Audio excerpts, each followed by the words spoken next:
저번 주죠. 2020년 5월 6일에 수도권에 공급을 많이 하겠다라는 어떤 보고서가 이제 발표가 됩니다. 그러면서 정부가 약간 좀 생뚱맞았어요. 공급에 대해서 뭐 크게 뭐 어떤 뭐 사람들이 걱정하거나 이런 느낌까지가 아니었는데 지금 왜 갑자기 이게 나왔지? 라고 사람들이 약간 의문이 드는 타이밍이었는데, 타이밍이 중요한 게 아니라 그 보고서 내용에 아주 사람들의 이슈가 될 만한, 사람들의 입에 오르내릴 만한 그런 내용이 하나 있었죠. 그러면서 이 특정한 어떤 한 지역에 모든 사람들의 관심이 집중됩니다. 그래서 사실 지금 우리나라에서 가장 핫한 지역이다 라고 할 수 있는 곳이 생겨났어요. 뭐냐? 바로 용산이죠. 용산. 그러면 뭐 서울 사는 분들은 용산이 어딘지 다 아시겠죠. 용산에 이제 뭐 컴퓨터 사러 가본 분들도 많고, 용산 전자상가 가보신 분들도 많고, 뭐 지방에 사시는 분들은 용산역 뭐 KTX 타고 온 적도 있겠지만, 도대체 용산이 뭐길래 이렇게 난린가 라는 게 궁금하실 거예요. 그래서 그런 내용을 가지고 한번 오늘 방송을 해보려고 합니다.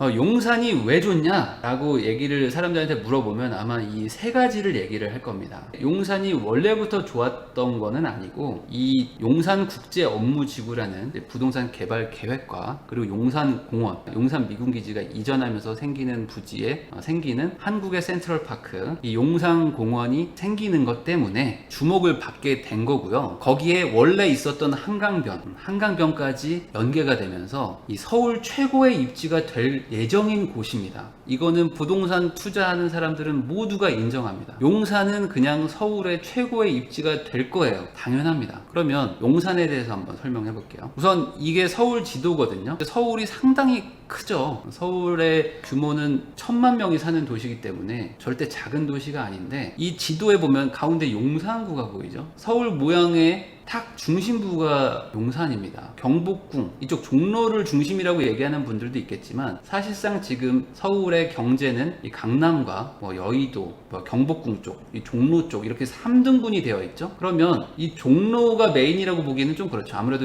남쪽에 두 개의 큰 축이 있기 때문에 약간 남쪽으로 내려오는데, 그러면 바로 용산이 딱 거기에 위치를 하고 있습니다. 이 용산구를 조금 확대를 해보면요, 용산구도 이렇게 동그랗게 생겼는데 그 정중앙에 바로 미군 기지가 위치하고 있습니다. 그리고 이 미군 기지는 이제 한 4, 5년 정도 지나면은 용산공원, 한국의 센트럴파크가 될 겁니다. 그리고 그 바로 옆에 용산역이 있죠. 그 용산역 좌측 부분에 뭔가 이렇게 광활한 공터 같은 느낌이 하나 보이죠. 여기가 철도 정비창이라는 곳인데, 이 곳에 국제 업무지구를 만든다는 거예요. 그러면 여기에 국제 업무지구가 뭐 쉽게 생각하면 약간 맨하탄 같은 거라고 생각하시면 됩니다. 뭐 정확하진 않겠지만, 그냥 뉴욕의 맨하탄 같은 게 초고층 빌딩 있죠. 엠파이어 스테이트 빌딩, 이런 게 여기에 들어오고, 뉴욕의 센트럴 파크라는 게 있잖아요. 그게 이쪽에 들어온다. 그러면 여기가 완전 대박 나는 거 아니야? 라고 생각을 한다는 거죠. 그런데 용산의 특징 중에 하나가 뭐냐면 남쪽에 한강이 있어요. 이게 이렇게 보면 뭔가 맨하탄 같죠. 맨하탄도 양쪽으로 이게 바다가 있죠. 그래서 물과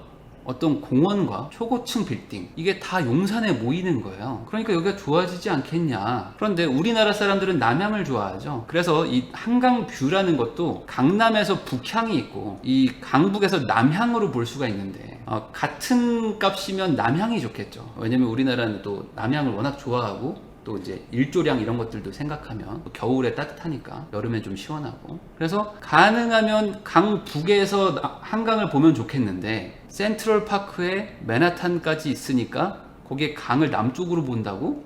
그러면 여기가 대박 아니야? 라는 얘기입니다. 아시겠죠? 자, 이 부분을 조금 확대해 보면요, 아까 용산역이 여기 있었죠? 그리고 여기 철도 정비창 부지가 이렇게 크게 있는데, 이 부지는 현재 공터입니다. 이 공터에 국제 업무지구를 만들기로 했었어요, 옛날에. 그러다가 어떤 사정에 의해서 지지부진해졌죠. 그리고 이 앞쪽은 서부 이촌동이고요. 그리고 이 앞에 강변북로가 있고, 그리고 그 앞에 한강과 사이에 한강공원이 있습니다. 전체적으로 이 부지 전체를 용산국제업무지구 개발이다 라고 얘기한다는 걸 좀 기억하세요. 자, 서울 플랜 2030이라는 게 있습니다. 그러니까 서울의 개발을 어떻게 하겠다라는 가장 큰 규모의 어떤 개발 계획인데, 서울 플랜 2030에 보면요, 종로 쪽에 한양 도성 도심지가 있고, 여의도 영등포를 묶어서 도심지가 있고, 강남역 인근에 도심지 해서 이렇게 크게 3도심을 축으로 서울 플랜이 이제 구성이 되어 있는데, 이 서울 플랜 3도심의 정가운데에 용산이 있죠. 그러니까 이 용산 국제 업무지구의 개발의 어떤 당위성이라는 거는 이 3도심을 모두 다 접근할 수 있으면서, 그리고 그 가운데에 위치하고 있는데 거기에 이렇게 큰 대지가 나와 있으니 여기를 개발을 하면 말 그대로 서울에 어떤 대단한 경쟁력을 갖출 수 있는 입지가 되지 않겠느냐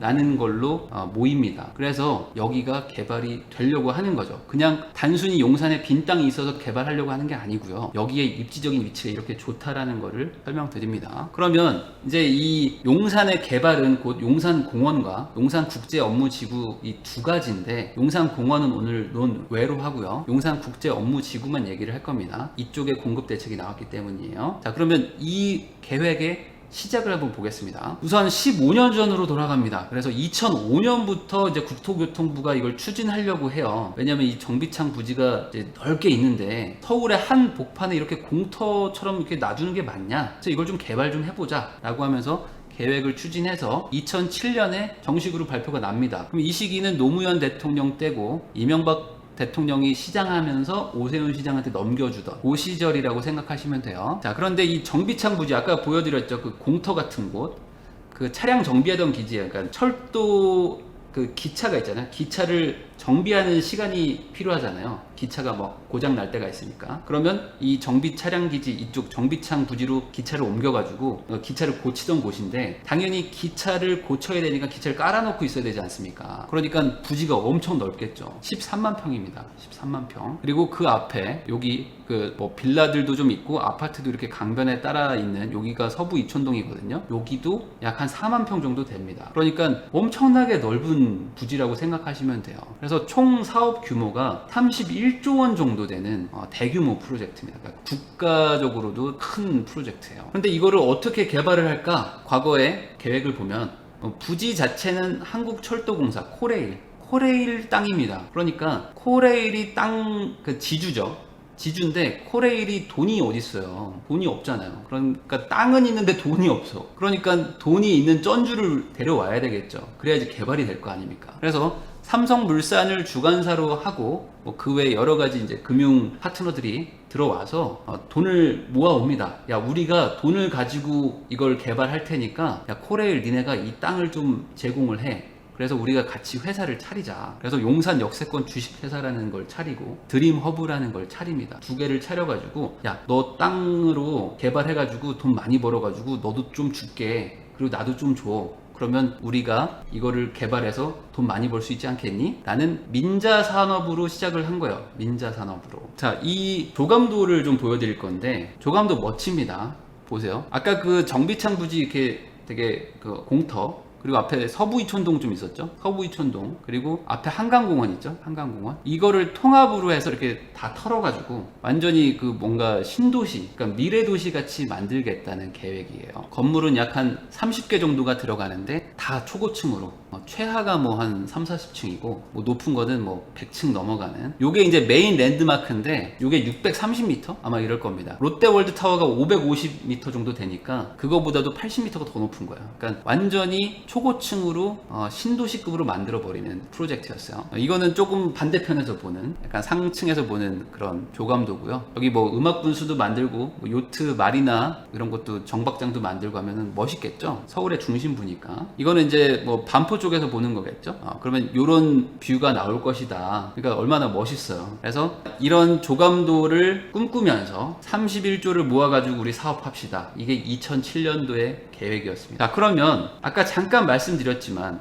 왜 이런 사업을 하려고 했을까? 이걸 알아봐야 돼요. 그래야지 이번 대책도 이해가 됩니다. 자, 역대급 매출에도 웃지 못하는 한국철도도로공사 2020년 5월 9일 기사인데요. 여기 보면은 코레일이라고 하겠습니다. 그냥 철도공사. 코레일의 매출액은 6조로 전년 대비 늘었다. 그런데 영업이익과 순이익은 나란히 적자입니다. 영업손실은 1000억 손해를 봤고요. 당기 순손실도 한 500억 정도. 매출은 높지만 실제로는 코레일은 적자 나는 회사예요. 그리고 부채 규모가 어마어마한데 지금 1년 전보다 8천억 정도가 늘어가지고 16조의 빚이 있습니다. 그런데 그 부채 비율도 전년 대비 20%가 상승했어요. 그러니까 완전히 그냥 돈 먹는 하마죠. 물론 공기업이 흑자가 나는 게 무조건 맞냐? 이거는 좀 뭐 이견이 있을 수 있습니다. 코레일이 흑자가 난다는 거는 KTX나 이제 기차표 값을 엄청나게 비싸게 받아야지만 흑자가 난다는 거니까, 적자가 난다는 거는 그만큼 우리 국민들이 좀 싼 값에 기차를 탄다는 거죠. 그런데 문제는 부채예요. 부채가 이렇게 16조란 말이죠. 16조를 적자 나는 회사가 어떻게 갚습니까? 이 이자가 얼마인데 계속 늘어나잖아요. 그러니까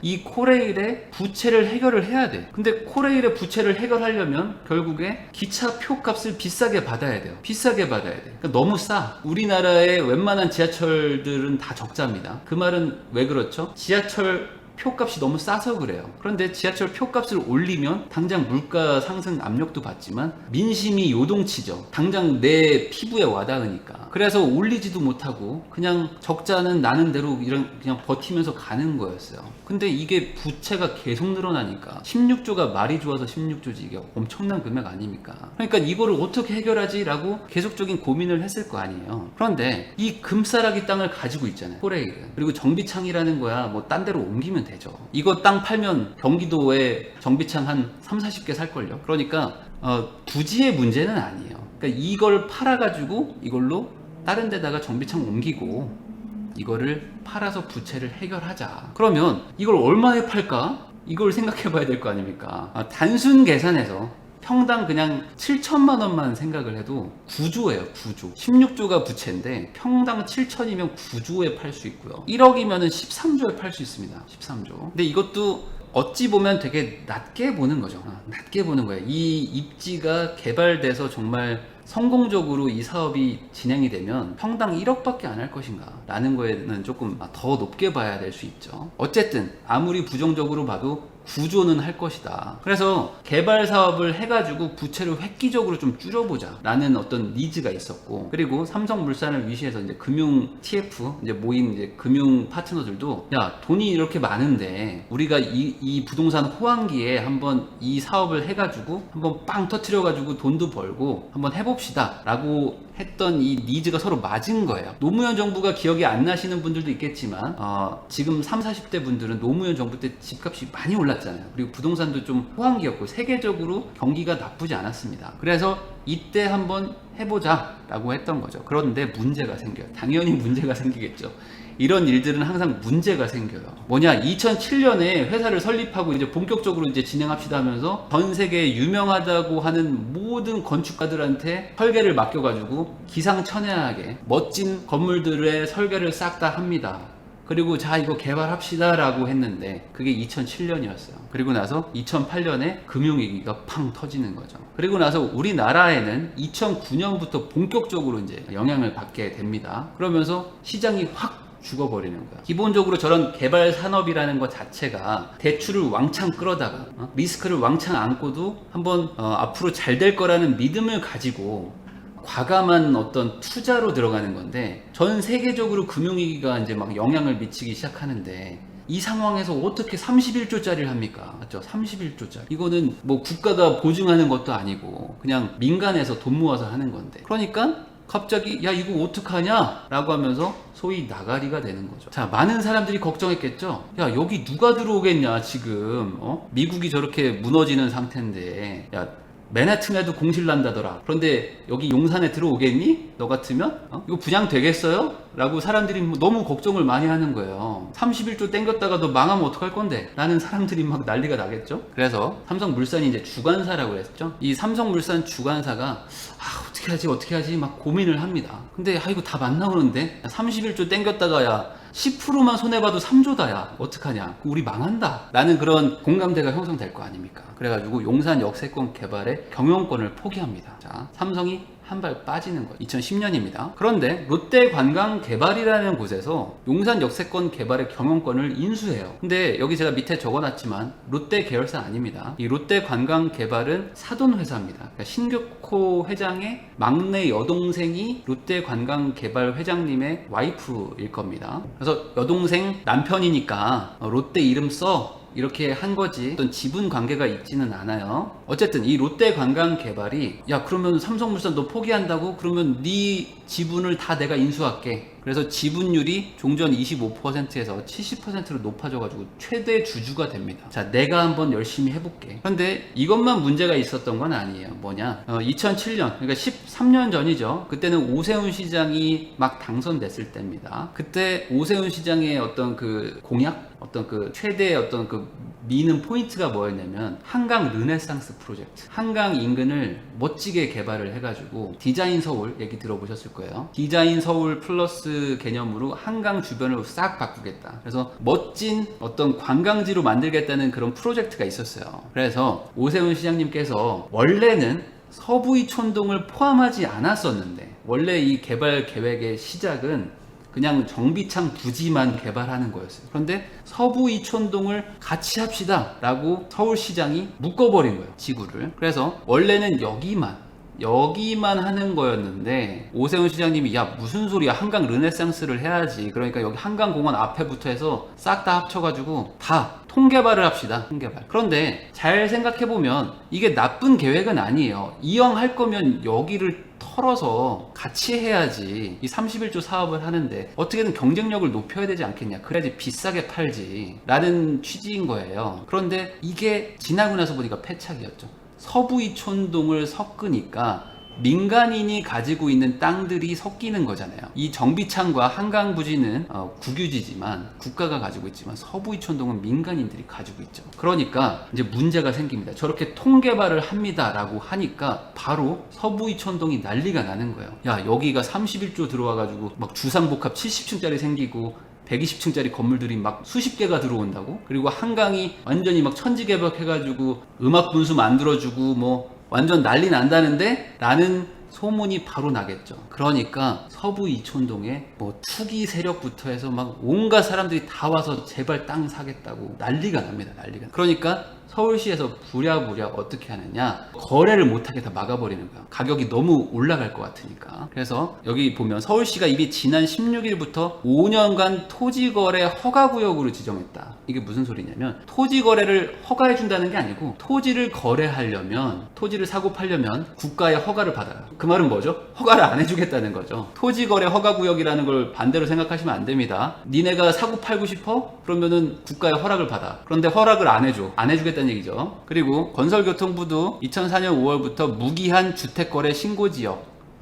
그러니까 주택 거래를 할 거면 무조건 신고해야 돼. 그 말은 내가 두 눈을 딱 치켜두고 널 지켜볼 거야. 그러니까 하지 마 이거죠. 그리고 용산구는 지난달부터 3년간 건축 허가 제한 지역. 이게 뭐죠? 건축을 할 때는 국가 어떤 지자체의 허가를 받아야 되는데 허가를 제한해버려. 그 말은 뭐예요? 새로 지을 수가 없어. 당연하겠죠. 이거 다 부셔버릴 건데, 이거 다 부실 건데, 근데 네가 와서 여기다 건물 짓겠다고? 라고 해서 다 막아버리는 거야. 자, 그랬더니 문제가 생겨요. 뭐냐, 여기가 사람 사는 동네잖아요. 여기가 사람 사는 동네. 그러니까 팔지도 못해, 사지도 못해, 뭐 재건축도 안 돼, 뭐 리모델링도 못 하겠죠. 왜냐면 조금 있으면 다 부신다는데, 맞죠? 그러니까 사람들은 조금씩 막 떠나. 여기 못 살겠어 하면서 막 떠나죠. 그러니까 장사도 안 돼. 근데 뭐 이걸 팔 수도 없어. 어떡하지? 아예 개발 되겠죠. 뭐 언젠간 개발 되겠죠. 조금만 참아보세요. 안 되잖아요 하면서 막 서로 열받아. 되긴 되는 겁니까? 하면서 막 싸우죠.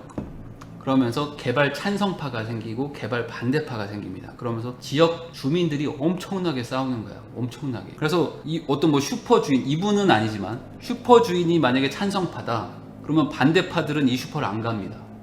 막 그런 거예요. 이 옷가게에 반대파가 있어. 그럼 찬성파가 안 가. 왜냐면 가면 싸우니까. 뭐 이런 일들이 막 일어났었던 거야. 그러니까 이게 진행이 되겠습니까? 그래서 부동산 침체가 계속 가잖아요. 금융위기가 터지고 나서 어떻게 좀 되지 않을까요 했는데 이 침체가 계속 가. 그리고 이제 미국도 막 경기 침체로 막 들어가면서 막 박살나죠. 그리고 서부 이촌동에서는 막 너 죽네 사내 하면서 막 서로 싸우고 있죠. 그런데 이걸 통틀어 가지고 개발을 해야지만 답이 나오는데 여기가 이렇게 딱 뭐 문제되고 있으니 이거 어떡하지? 그리고 31조를 들여가지고 하면 답 나오는 거야? 답도 안 나오는 것 같아. 이러고 있는 거야. 2007년에 시작한 계획은 2013년까지도 전혀 진행이 안 됩니다. 그래가지고 그때 박근혜 대통령이 막 취임했을 때인데 용산을 좀 어떻게 해결해야 되는 거 아닙니까? 라고 얘기를 합니다. 그래서 이거 지금 여러모로 문제가 되는데 이게 진행이 되는 게 그나마 낫지, 여기서 무산되면 이거 어떡하냐. 그동안 들어갔던 비용이나 경제나 이런 사회적인 문제들을 어떻게 처리할 거냐, 그러니까 어떻게든 처리를 좀 합시다 라고 이제 얘기를 합니다. 그래서 대통령이 얘기를 해가지고 어떻게든 또 해보려고 해. 그러니까 안 하려고 하는 건 아니었어요. 어떻게든 하려고 했어. 돈이 워낙 많이 들어가 있으니까. 그래서 아까 삼성물산이 사업 주관사에서는 살짝 빠진다고 했잖아요.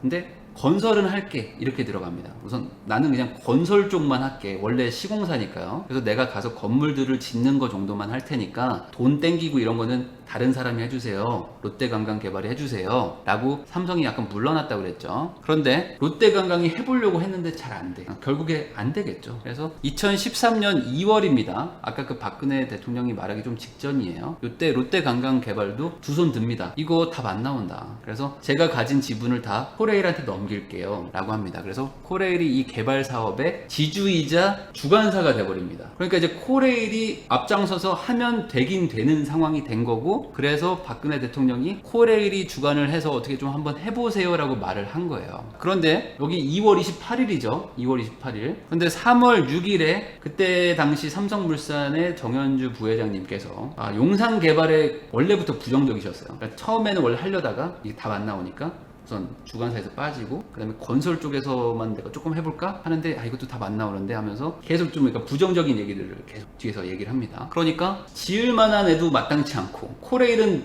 적자 기업인데 얘가 주관을 해서 뭘 하려는데 지금 세계 경제는 막 박살나 있고, 이거 어떡하지? 이게 되겠어요? 안 되겠죠. 그래서 용산 개발 사업이 며칠 뒤에, 일주일 뒤에 바로 최종 부도가 나버립니다. 그래서 이자를 못 냈다. 52억의 이자를 못 내가지고 결국 최종 부도가 나버립니다. 이게 13년이에요. 그러고 나서 현재까지 그냥 이 상태로 있는 거예요. 그래서 이제 나무가 자라고 이제 막 풀이 막 자라는 7년간 그냥 빈 공간이 되어 있습니다. 주차장으로 쓰고 있어요. 그런데 그 뒤로 개발을 안 하려고 했던 건 아니에요. 뭐냐면 계속 개발 계획이 조금씩 있었어요. 왜냐면 땅이 너무 좋으니까.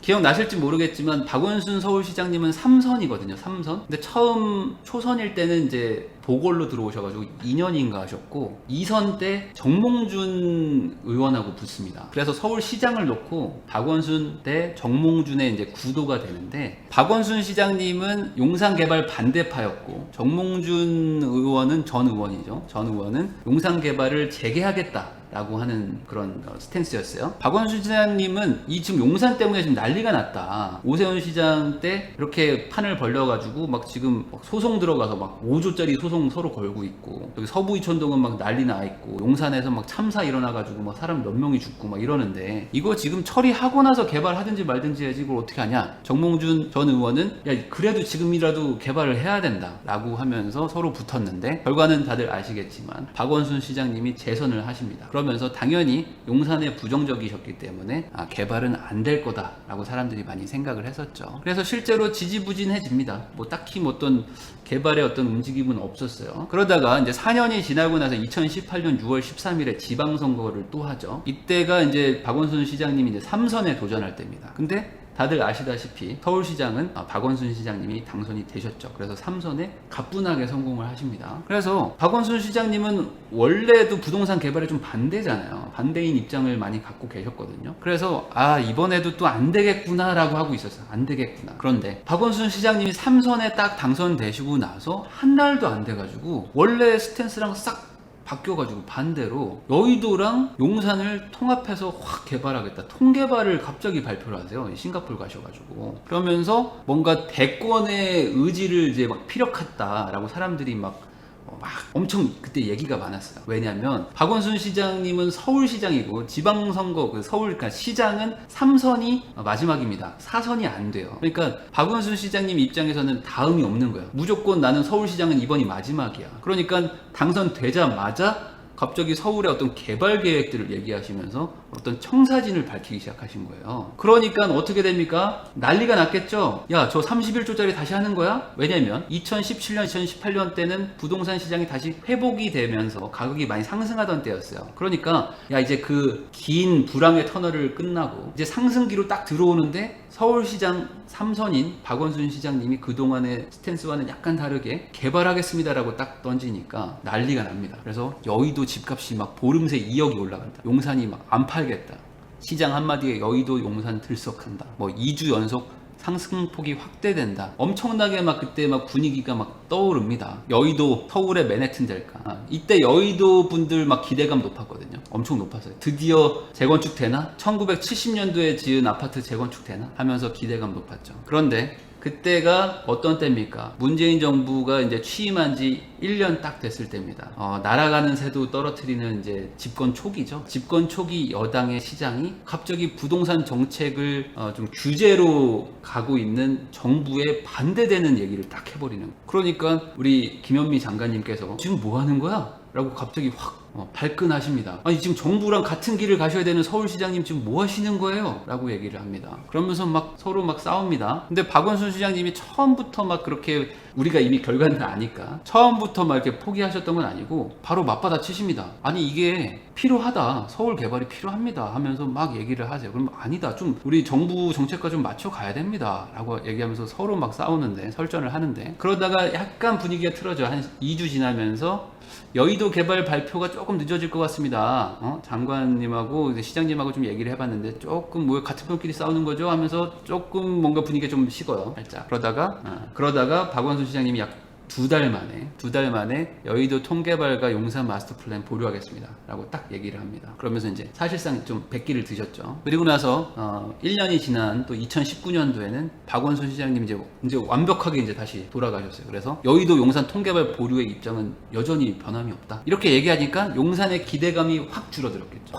삼선 시장인데 그리고 서울시 아직 임기도 더 남아있는데 통개발 안 한다 라고 얘기를 딱 못 박아 버리니까 용산은 이제 물 건너 가는구나 라고 사람들이 생각을 합니다. 그 다음에 박원순 시장님이 이제 더 나갑니다. 한 발 더 나가셔서 19년도 10월 한 6개월 전에는 부동산 개발 불로소득 투기 이익은 철저히 환수하겠다라고까지 얘기를 하세요. 그러니까 이제 이 땅의 미래는 그냥 풀밭이구나 라고 사람들이 생각하면서 기대감을 다 내려놓죠. 그렇게 지지부진하게 가고 있었는데 갑자기 생뚱맞게 2020년 5월 6일에 수도권 주택 공급 대책 발표가 딱 터진 거예요. 사람들이 별 생각도 없었어. 아무 생각 없었는데 이거 지금 뭐 백신은 언제 나오는 거야? 뭐 이러고 있는데 갑자기 5월 6일에 수도권 공급 대책이 딱 나옵니다. 그러면서 여기 보고서에 이런 내용이 나와요. 코레일 부지를 활용해가지고 아파트를 공급하겠습니다. 네? 어디요? 용산공원이요? 아니요, 용산공원이 아니고 용산정비청이잖아요. 국제업무지구 거기다가 아파트를 지어드릴게요. 오피스텔 1000채하고 아파트 7000채를 짓겠습니다. 갑자기 8,000호가 공급이 땅 터진 거예요. 그러니까 사람들이 뭐야 이거 하면서 막 난리가 나는 거죠. 그러면서 이제 하락을 바라는 분들도 많았을 거야. 그래서 그런 분들이 야 용산에 8,000채 들어온다고 야 그러면 공급 폭탄 아니냐. 그러면서 이제 투기꾼들 다 죽었다라고 하면서 이제 막 사람들이 막 신나서 막 글을 쓰고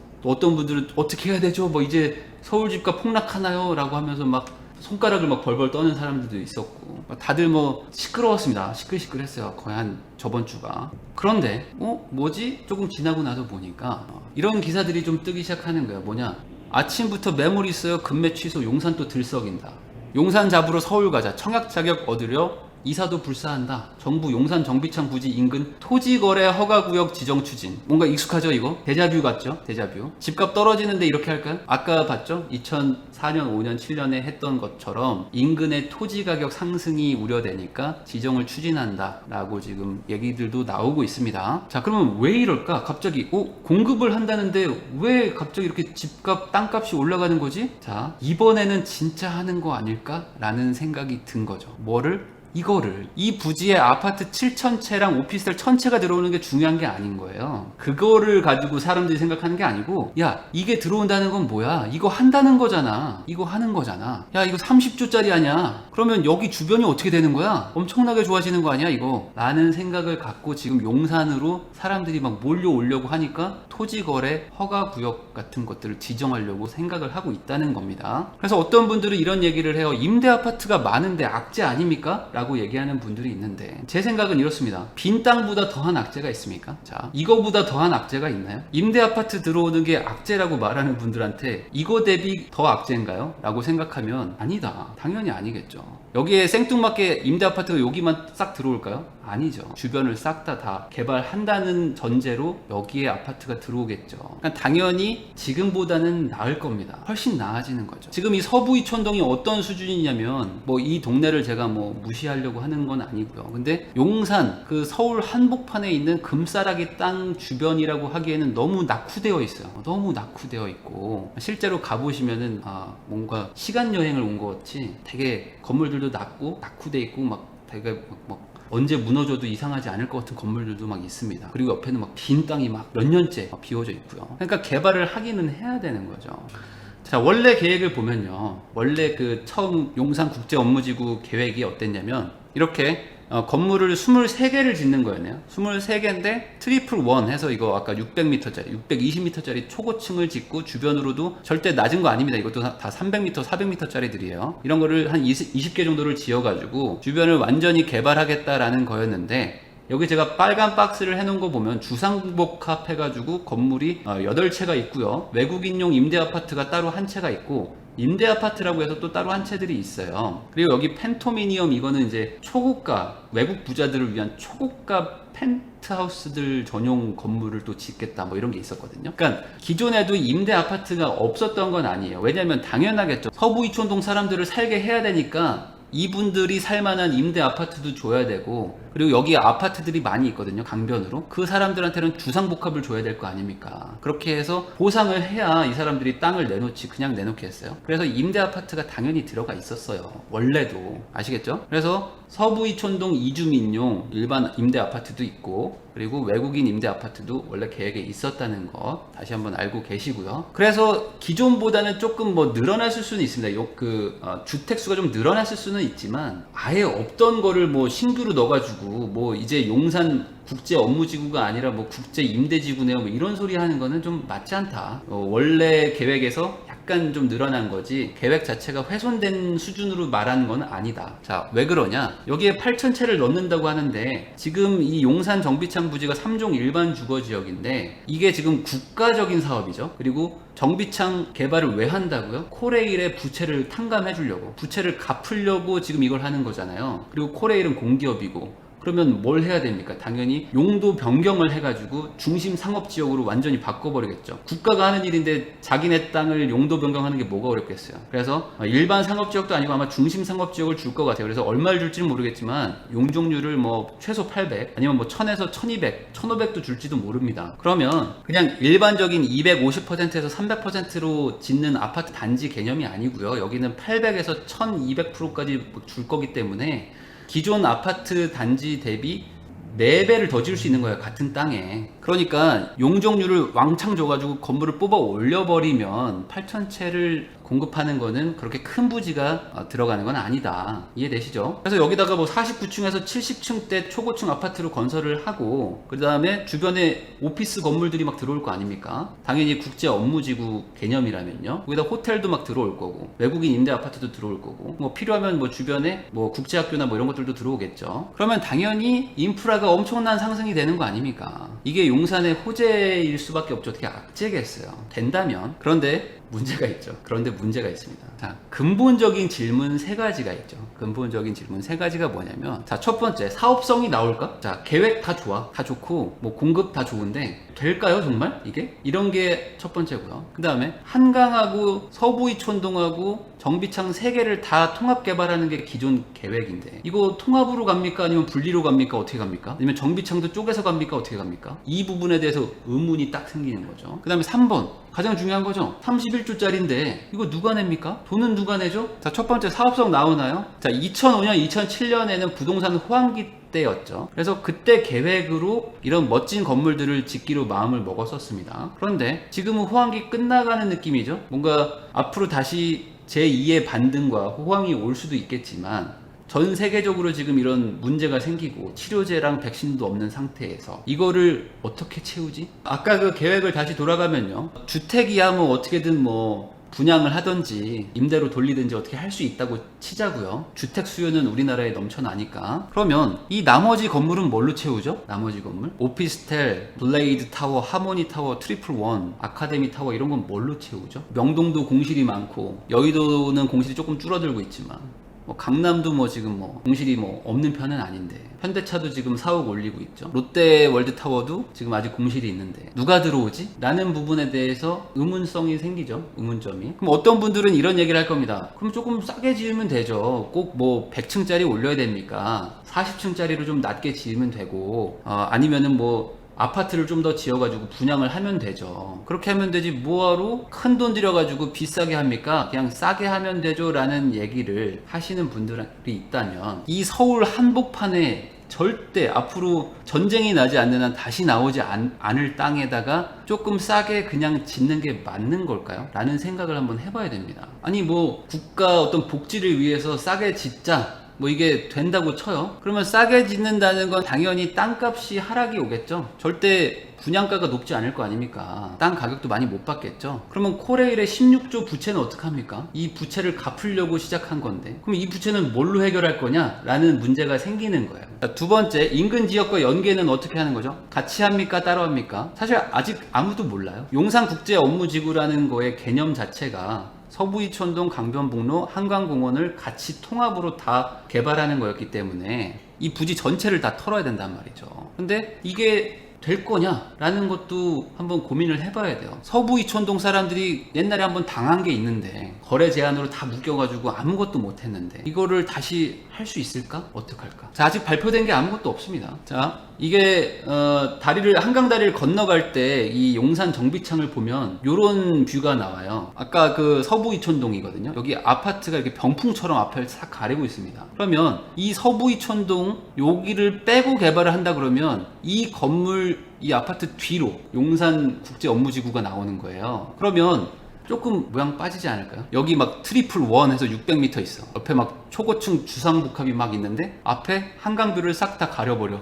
이 아파트 주인들은 너무 좋겠죠. 그렇지만 뒤에 그렇게 하는 게 좀 되나 이게? 거기다 이 한강 이 고수부지도 연동이 안 돼. 같이 연결이 안 돼. 중간에 뭐 빌라촌이야. 오토바이 엄청 많고 막 배달 막 오토바이 시끄럽고 막 뭔가 좀 그 동네를 비하하는 게 아니고요. 이게 좀 그림이 안 나오잖아요. 그러면 이게 분리 개발이 될까? 좀 안 되겠죠? 이 항공사진주로 보면 이렇습니다. 여기에 용산 국제업무지구가 멋지게 딱 들어오는데 앞에 아파트로 싹 다 가려져 버려. 이상하죠? 여기에 지금 강변북로가 그대로 있어. 그래서 관통이 안 돼. 서로 다닐 수가 없어. 원래 계획은 걸어서 한강까지 가는 거였는데 이게 안 돼. 커피잔 들고 지나갈 수가 없어. 여기서 커피를 하나 사서 여기까지 한강까지 올라면 목숨 걸어야 되죠. 그래서 이거 분리 개발이 맞나? 라는 거에 대한 의구심이 생깁니다. 자, 마지막으로 사업비는 누가 내죠? 자, 13년 전에 31조였어요. 그러면 지금은 얼마일까요? 도대체. 자, 코레일은 부지를 제공하면 되니까 그러면 누군가 맡아서 사업을 진행해주면 되겠네요. 근데 이거를 국가가 진행할 수 있나요? 국가가 그러면 이걸 계획을 세워가지고 이제 하나하나 이제 택지지구 조성해서 분양한다? 뭐 그럴 수도 있겠죠. 그런데 이 시국에 이런 리스크를 감수할 만한 민간은 없을 것 같아요. 쉽지 않겠죠. 그러니까 국가가 이걸 나서서 한다? 이 비용을,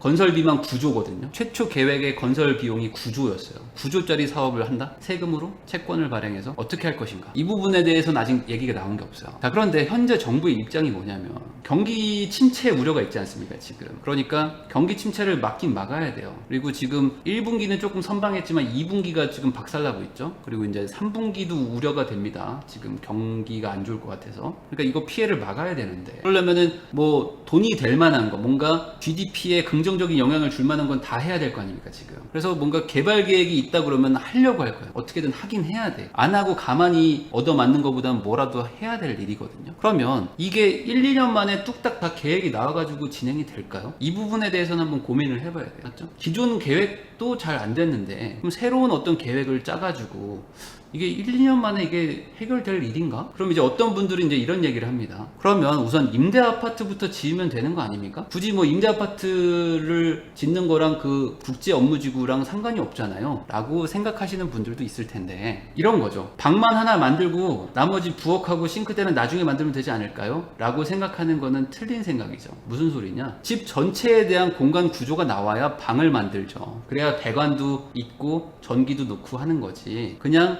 우선 임대 아파트만 먼저 공급하게 요 택지지구 조금만 먼저 개발을 하고 나머지는 천천히 하면 되는 거 아닐까요? 라고 생각을 하면 이상한 거죠. 큰 그림이 안 나오는데, 큰 그림이 나와야지 세부의 뭐 디테일로 택지가 조성되는 거지. 이게 거꾸로 먼저 이걸 만들고 주변을 개발하면 되는 거 아닐까요? 하면은 그냥 그거는 국제 업무 지구가 아니고 그냥 뭐 미니 신도시 같은 뭐 그냥 택지지구죠. 택지지구. 그냥 옆에 상업지역으로 그냥 분양하고 마는 거죠. 알아서 지으라고. 그러니까 그런 개념으로 접근할 수가 없다.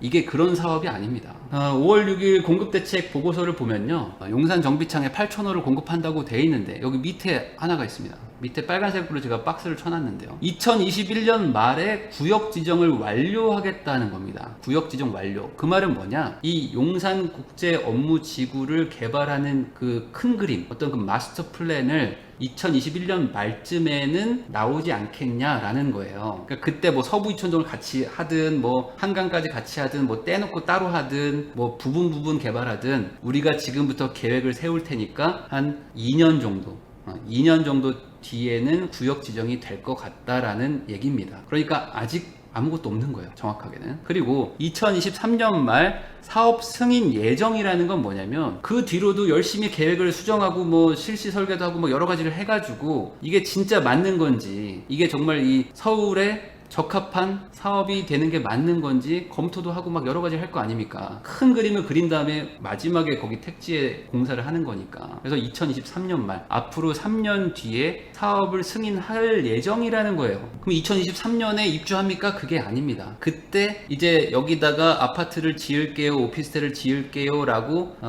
시작합니다 라는 겁니다. 시작합니다. 그러면 그때부터 또 이제 공사하고 그러면 최소 3년 뒤죠. 그런데 이것도 예정입니다. 아직 몰라요. 그래서 제가 봤을 때는 솔직히 이게 공급 계획을 발표를 했는데 이 공급 자체가 언제 될지 기약이 없는 상태다, 지금은. 그러니까 야, 이제 용산에 8,000호가 들어오니까 서울의 공급이 이제 엄청나게 늘어나는구나 라는 거가 아니라는 거죠. 지금 공급 자체가 언제 될지 몰라요. 거꾸로 생각해 보세요. 이게 쉽게 될 일이었으면 13년을 끌었을까요? 이게 진짜 될 일이라면 13년을 왜 끌었죠? 그냥 하면 됐지. 아주 좋게 봐서 계획대로 되더라도 입주는 2026년이나 될까 말까입니다. 2026년에 될까 말까. 그런데 돼도 임대 물량 빼고 나면 약 4,000채 정도가 지금 분양이 되는 거죠, 민간한테. 그러니까 잘 되면 2026년, 앞으로 6년 뒤에 4,000채 정도가 생길 거예요, 용산에. 그러면 이게 엄청나게 큰 지금 영향인가 라고 생각해보면 아직은 좀 먼 얘기죠. 아직은 먼 얘기. 그리고 가장 큰 문제가 있어요. 만약에 서부 이촌동하고 통합 개발을 한다? 그러면 서부 이촌동 사람들은 어디 가서 살죠? 아까 그 아파트 주민들을 설득할 거면 아파트를 지어줄 거 아닙니까? 서부 이촌동 사람들한테 아파트를 줄 거 아니에요. 그러면 이 4,000채의 서부 이촌동 사람들을 살게 하는 건가?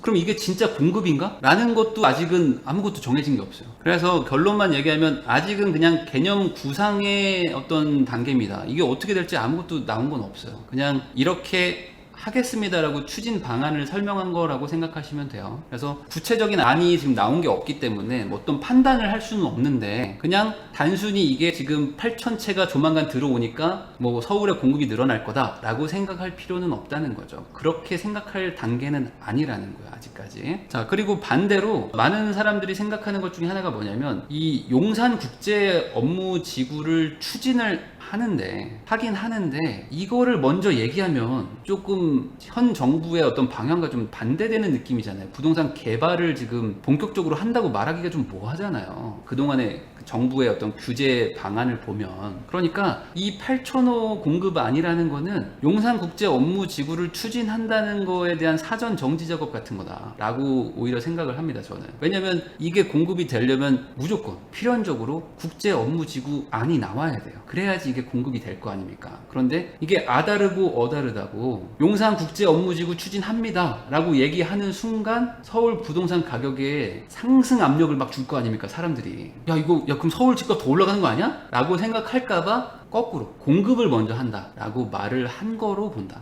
그 정도 의미로 보는 게 적합하지 않을까 생각을 합니다. 이게 진짜 공급이 당장 된다는 것도 아니고 어떻게 하겠다는 플랜도 없는데 그냥 개발한다고 말하면 좀 그러니까 반대로 공급을 먼저 합니다 라고 말을 한 거로 봐야 되지 않을까라는 게 저의 개인적인 생각입니다. 그래서 어떤 분들은 뭐 지금 뭐 서부 이촌동 사러 가야 됩니까? 라는 분도 있고, 뭐 지금 우선 용산에 전입신고 해야 돼요, 뭐 청약 받으려면은 뭐 만점 나와야 될 것 같은데 가서 살아야 되겠어요 라는 얘기들을 하는 분들이 있는데, 제가 봤을 땐 이것만 믿고 있기에는 조금 그렇다. 왜냐면 제가 3년의 역사를 지금 말씀드린 거 아니에요. 그러니까 과거가 그대로 반복될 수도 있습니다. 과거에 서부 이촌동이 서울에서 제일 비쌌어요. 용산국제업무지구 한다고 할 때 2007년 8년에 서부 이촌동이 최고로 비쌌습니다. 서울에서. 근데 지지부진하다가 용산 개발 무산되니까 바로 그냥 내리꽂았죠. 이게 언제 개발될지는 아직 아무도 모른다. 그게 제 결론입니다.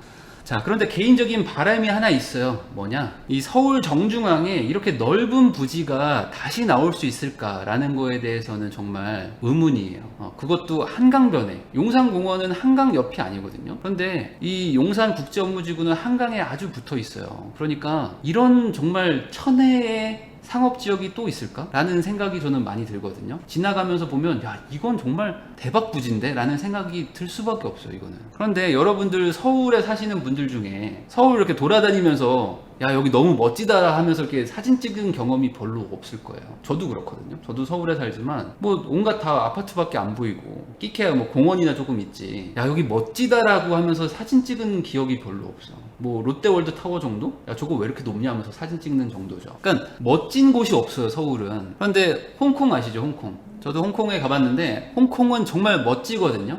근데 여기 앞에 이렇게 바다가 있고 그리고 멋진 고층 건물들이 쫙 모여 있어요. 그래서 그냥 가면 사진을 찍게 돼. 사진 찍게 됩니다. 출처는 여기 있고요. 너무 멋지고 가보면 야, 이게 관광지구나 라는 생각이 듭니다. 그리고 뭐 빅토리아 피크라고 유명한 데 있죠. 뭐 가보신 분들은 아시겠지만 되게 멋있습니다. 가서 날씨 좋을 때 정말 멋져요. 가보면 막 고층 건물들이 쫙 있어가지고 야경도 멋지고 이런 게 결국에 관광지가 되는 거잖아요. 관광지. 홍콩은 도시국가니까. 싱가포르 가보셨나요? 저도 싱가포르도 가봤는데 싱가포르 가면은 이 마리나 베이라고 해서 정말 잘 해놨습니다. 이 마리나 베이 샌즈 이 건물만 유명하다고 생각하시는데 이쪽 옆에 이 업무지구 해서 이 뷰가 정말 좋아요. 여기 이렇게 걸어가다 보면은 야, 여기 정말 잘 해놨구나. 야경도 너무 멋지고. 야, 이것 때문에 사람들이 관광을 오겠구나 라는 생각이 들 정도로 멋지게 잘 해놨어요. 싱가포르도 도시국가죠. 그런데도 관광이 잘 됩니다. 여기 바로 옆에 가든스 바이 더 베이라고 해서 여기 식물원이거든요. 식물원 저도 여기 애랑 같이 가봤는데 좋아요. 여기 막 음악도 나오고 뭔가 막 레이저 쇼 같은 것들도 하고 정말 멋지거든요. 여기 식물원, 실내 식물원도 있고. 그래서 아까 마리나 베이가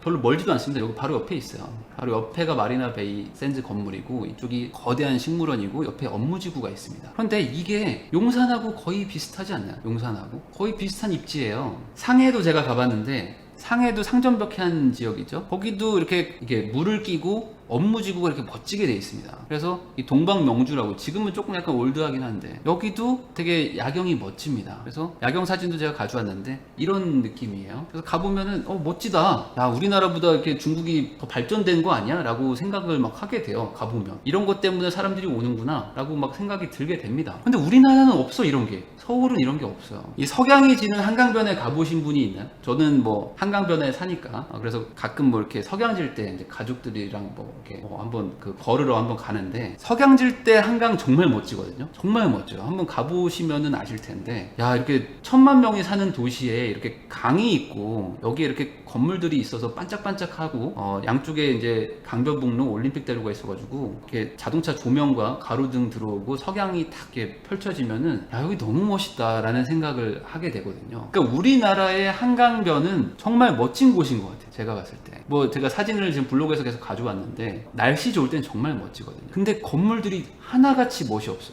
근데 이런 한강이라는 천혜의 자연 환경이 있는 서울에 이 여의도에서 불꽃 축제 하는 거 아시죠? 이 여의도 불꽃 축제 하는 곳이 여의도라고만 생각하시는데 반대편이 용산국제업무지구입니다. 여기가 용산국제업무지구예요. 아까 그 병풍처럼 서 있던 아파트 보이시죠? 그게 여기입니다. 그리고 여기에는 50년 된 아파트가 아직도 재건축을 못하고 이러고 있죠. 그런데 여기에 이런 건물들이 들어온다는 거예요. 어떻게 하면 어렵겠지만. 그리고 이렇게 용산국제업무지구를 만들면 맞은편에 여의도도 멋지게 한번 개발해서 스카이라인을 만들어서 이 석양과 야경과 이 한강공원과 이 불꽃축제, 뭐 홍콩처럼 뭐 레이저쇼 같은 것들을 하고 이런 것들을 하게 되면 이거야말로 서울의 경쟁력이 아닌가. 이런 곳이 어디 있는가. 1000만 명이나 사는데 이렇게 인프라가 좋은 곳이 어디 있는가. 라는 생각을 많이 하거든요. 거기에 용산공원도 있죠. 여기 있죠. 여기 지금 이렇게 풀처럼 보이는 나무 숲이 있는 것 같은데 여기 용산공원입니다. 여기가. 이 용산공원도 이제 조만간 이제 만들어지겠죠. 그러면 용산공원, 용산국제업무지구, 그 다음에 이제 맞은편에 여의도의 이제 금융가 맨하튼이죠. 그리고 한강을 끼고 있고, 그 다음에 여기서 막 불꽃 축제하고, 거기에 막 요트 타고 다니고 이러면은, 그러니까 이거야말로 이제 도시의 경쟁력을 이제 급상승시킬 수 있고, 서울도 관광 도시가 될 어떤 그런 계기가 될 수 있는 곳이 이 국제업무지구 같은데 절대 저는 안 밀릴 것 같거든요. 다른 도시에 비해서. 그래서 한국을 오는 사람은 적을지 몰라도 서울을 관광 오는 사람들은 많을 것 같아요. 그래서 지금 이제 정부가 어쨌든 지금 이제 180석도 얻었고 향후 지금 뭐 지지율도 잘 나오니까 너무 단기적인 시각으로 보지 말고 이 금싸라기 같은 땅을 한번 100년을 보고 한번 국가 경쟁력 뭐 어떤 그 국제 업무지구 뿐만이 아니라 관광 어떤 국가로 갈 수 있는 어떤 첫 발을 내딛는 그런 경쟁력 확보 차원에서 한번 생각해 주기를 저는 개인적으로 바랍니다. 제가 홍콩도 가보고 싱가포르도 가보고 상하이도 가보니까 우리나라가 얘네보다 못할 게 하나도 없는데 도대체 우리나라 서울은 왜 이 모양인가? 왜 이렇게 멋진 곳이 왜 이렇게 돼 있는가? 라는 답답함이 있었어요. 그래서 요 얘기를 마지막으로 개인적인 바람을 마지막으로 영상을 마치도록 하겠습니다.